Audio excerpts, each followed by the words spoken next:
Hey guys, and welcome back to what's probably going to be another short video, as it's the cash cows. And generally when you get to this point in the season, a lot of guys don't have necessarily as much low break evens, and usually it is more focused on the trade targets. We've seen this across the AFL fantasy season as well as the AFLW season, that it wasn't necessarily about the cash cows when it got down to this point. I almost scrapped it at this point of the series because they don't really mean too much, as you've got enough to have sort of primos across the board. But anyway, before we get into this video, remember to like and subscribe, turn the notification bell on so you know when I upload, and let's get into the video. So as you can see here, Jamie Overton is the best for negative break-evens with a minus 43. He's one that I'm just keeping pretty much this whole season as, well, minus 43, given his break-even. If I look here at the, I won't actually look there, but just going off of this, if I just try and put it in my calculator for a second, I just want to see his, what his potential, so he's got a 256 multiplier, which means that he's already going to make, times that by 43, he's already going to make 11k in my, from my projected price change, just if he scores a 0. So that 11k brings him up to around a 204k player. And if he scores what we project, an 82, then his break-even in round 6 is going to be a 129, which is big, but he's going to be on a double on a 129, which will be, he could easily go huge there and put up like a 180, 190 and make even more cash. But if he projects and makes an 82 and be up 32k, he's almost going to be ungettable at 220k, especially when you're targeting the Perth guys. So this is probably the last week, if you do not have him, that you can get him in. And if I look quickly at all coaches, and then we just look at ownership, he is, where is he? He's still down really low comparatively for the player that he is. He's 20% owned across the whole comp. If you look at 1%, top 1%, he's 86% owned. Top 5%, I reckon that would be lower, 76. And then top 10%, he is only 67% owned in the top 10%, which is around top 5,000 players.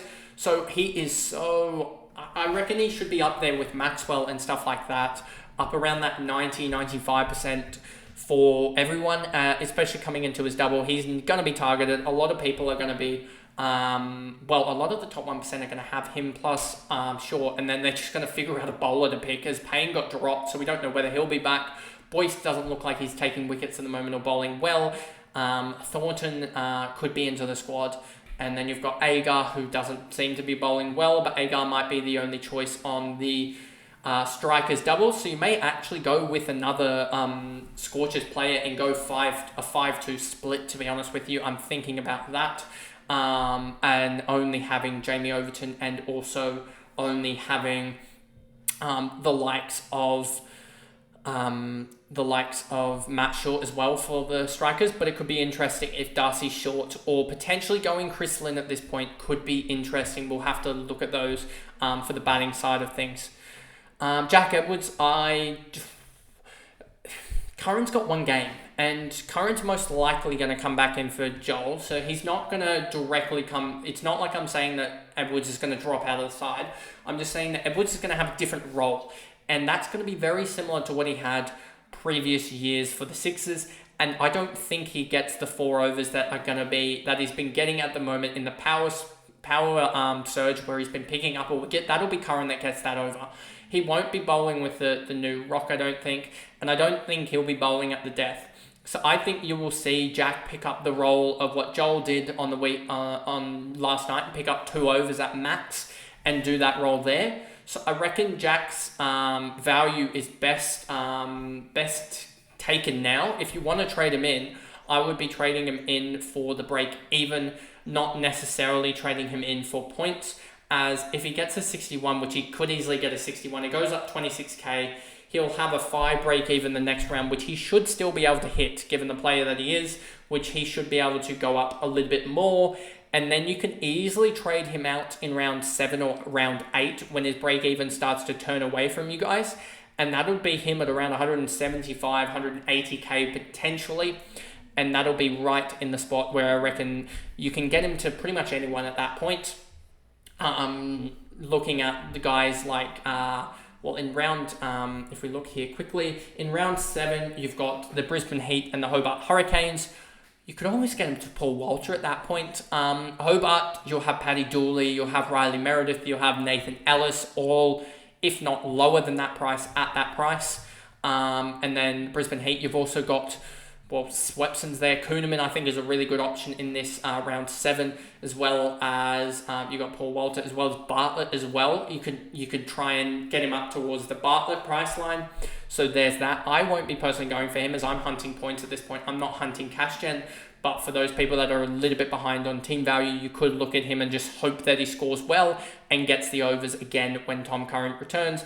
Sean Marsh, I don't necessarily like this play just because he doesn't have a double remaining, but he's a minus 35 break even and he's batting really well at the moment. So if you wanted to get cash quickly, given he's 157k, but he's 157k, that is a hefty price. It's not like you're going for like a negative break-even guy that has like an 80k price tag, or like a Darcy Short where he's on the double in a little bit. So there's that as well. So Darcy Short, I could actually look at him and then get Mark Wazim, which will be interesting. That could actually be a play, but if Darcy Short fails, then there's that. So Sean Marsh, Mac Wright, Darcy Short. Hamish McKenzie, I don't like that play. Aaron Hardy's on the buy, and then his break-even turns very, very sour by that point. James Vince, minus 20 as a batter only. 118k, though, not the worst, but I believe he is staying for the whole season, if I remember correctly, with my research, so that is fine. He doesn't have any other commitments. Laurie Evans, minus 7 on the buy again. That will flip to a 3, so not the worst that he flips to only a 3 at 66k. Could be interesting on the in the Perth double if you wanted to just scrape bottom of the barrel stuff, given that Laurie Evans should play.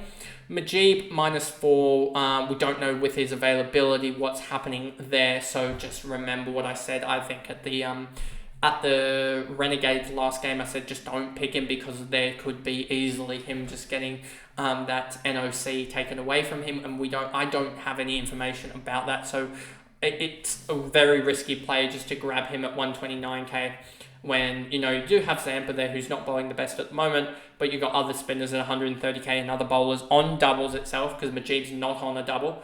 So getting a guy, the risk is too high for me there, logically speaking. With 130k, he's only a minus 4 break even and there's a chance that he just doesn't play. I think you might as well go for a guy that has a slightly positive break even that will definitely play and potentially has doubles to work with. Spencer Johnson, we'll go a little bit into the positives, but only to probably about 10 break even. Spencer Johnson, you could set this up actually for their double in the coming weeks, but you got -1 here and then the -1 projected break even in the next game. So I'm probably looking at potentially Spencer Johnson next week, just because if he does get a -1 break even, and say what's his projected score of 40, that's going to be 10.5k. He'll have 10.5k probably cashed in the next week after that as well, and that'll look, and it'll be like 130, 140k. He's potentially going to rebound here as he looks like he's starting to bowl better. Glenn Maxwell too on the double, he is absolutely huge. He's going to go up, he looks like he could go up to 200k almost. Look at that, that'll be 200k if he gets a 155, which would be ridiculous. And then you've got Josh Brown here on a 2. I don't like that play as a batter only. He could easily drop a 0 and get no cash gen. Andrew Ty on the buy obviously could be just a play just to grab him in, even though his break even double. He's got a double game break even of 49 next week. So obviously that sucks for this cash cows, but trade targets, he could be one just to load up on the Perth Scorchers. Paul Walter still got a 4 break even, which is so incredibly low. Obviously it goes to 107 and then a 101. Is that in the double or 101? That could be interesting depending on what do they have him projected to score. 63, he might not even hit that. So that'll be interesting what happens there. Mick Sweeney could be interesting in the double to grab him. Mitch Owens, haven't seen him play since that heroics in that, was it like round 2? Chowdhury, with a positive break even and only playing once, will be interesting to see if some people pick him up in the double, but I wouldn't be picking him up at the moment. Joe Clark's like out for the tournament, Zaman Khan's out for the tournament, and then you've got Hales. I'm probably going to hold him just because that 11 break even should be interesting, and just play him off the bench, to be honest with you. But that is pretty much the video there. A good 10 to 11 minute video on the cash cows for the season. Well, for this round 5 of the BBL season. And then you've got the trade targets and also my round 5 preview to come up before we get the 7:15 start of tonight's game. But anyway, I'll see you guys in the next video. Bye, guys.